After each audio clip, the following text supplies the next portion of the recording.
આગામી 30મી એપ્રિલના રોજ યોજાનાર મતદાન માટે તંત્ર સજ્જ થઈ મતદાન પ્રક્રિયા માટે કામે લાગી ગયું છે.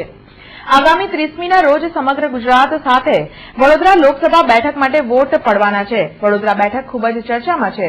મુખ્યમંત્રી નરેન્દ્ર મોદીની ઉમેદવારીથી હાઈ પ્રોફાઇલ બની રહેલા જંગને લઈ ભારે ઉત્તેજના છે.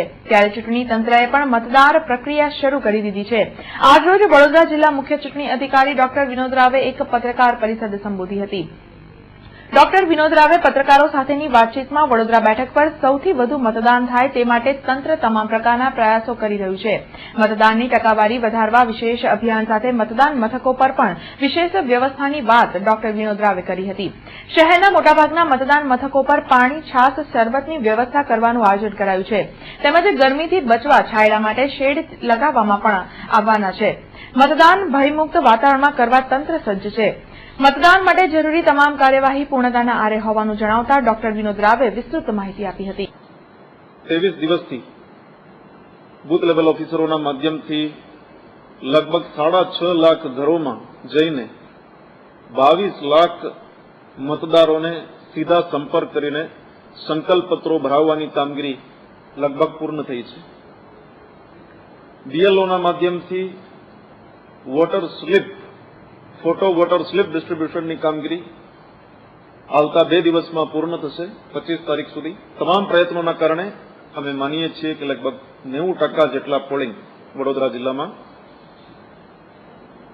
2014ના લોકસભા ચૂંટણી દરમિયાન થશે.